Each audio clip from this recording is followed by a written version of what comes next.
The mornings at Adrian Hale's penthouse were usually predictable silent city skyline, black coffee, and a calendar packed with meetings. He measured his life in seconds and profits. Nothing unexpected, nothing uncontrolled. But at 6:12 a.m., the doorbell shattered that predictability. Barefoot, coffee in hand. Adrian swung open the large glass door and froze.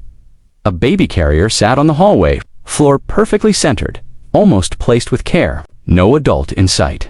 No footsteps. No sounds except the faint hum of the elevator down the hall. The child inside couldn't have been more than 3 months old. Soft cheeks, big, wondering eyes. A tiny fist clutching the corner of a yellow blanket decorated with embroidered stars. Adrian's pulse thundered painfully.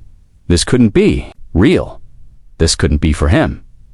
Then he saw the envelope, white, slightly crumpled, tucked beside the baby's arm. His name was written on the front in a familiar, looping script that punched the air from his lungs.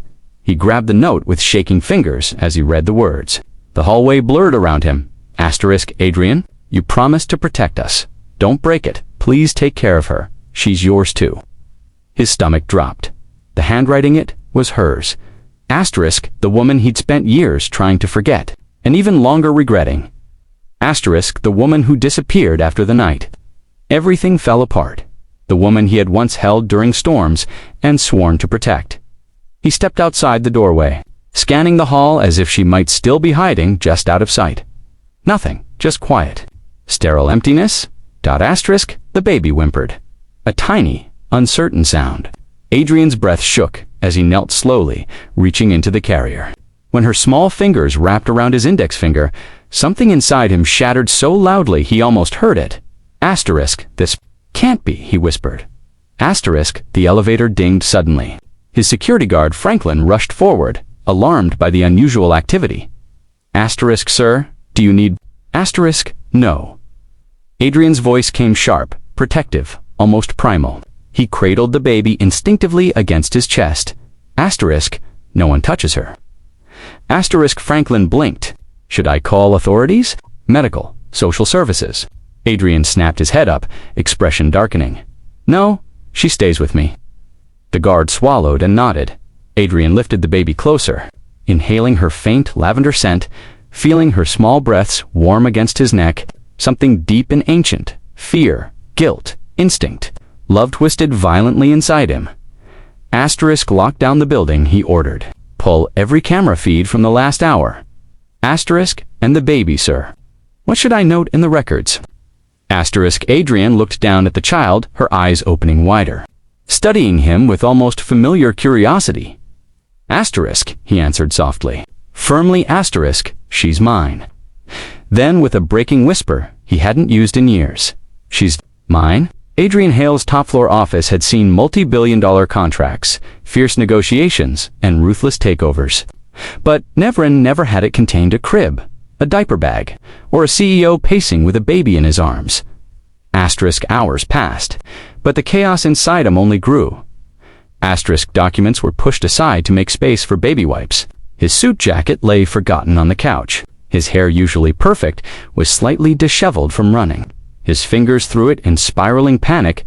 The baby now fed, warm, and impossibly rested against his chest as he walked back and forth, whispering, it's all right. I won't let anything happen to you. I swear it. His assistant, Nora, stood in the doorway, clutching her tablet like a life raft. She had worked for him for 5 years and never seen him like this size red. Voice uneven, hands tender, instead of commanding. Sir? She said quietly. We reviewed every camera. The woman who left the child kept her face covered. A hood, a scarf. No fingerprints on the carrier. Adrian stopped pacing, jaw tightening. Did she speak to anyone? No, but she looked over her shoulder a lot. She seemed frightened. Nora hesitated. She left quickly. Very quickly. Adrian's throat constricted. Fear, running, hiding. It was all too familiar. He reached into his pocket and pulled out the note again. The paper was wrinkled from how many times he'd gripped it. You promised to protect? U.S. Don't break it. He remembered the night he made that Promise, her face streaked with tears, her trembling hands holding his, asterisk, the threat. Looming over them, asterisk, his vow whispered in the dark.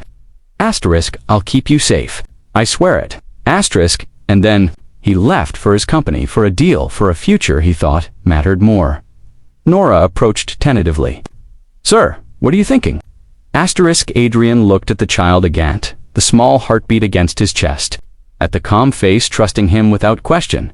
Asterisk, I'm thinking, he said slowly, that the woman who wrote this note was terrified. He pressed the baby gently against his shoulder. And that I failed her once, maybe twice. Asterisk, Nora swallowed. What do you want me to do? Adrian's answer came low, dark, and full of steel. Every resource, every connection. I don't care what it costs. Asterisk, he kissed the baby's forehead, something he hadn't done to another human being in years, and whispered, Asterisk, you're safe now. I promise. I'm not breaking my word again. Outside his office window, the city moved on unaware. But inside, a man who never bent for anything was ready to bend for one tiny heartbeat, and a woman he should never have lost.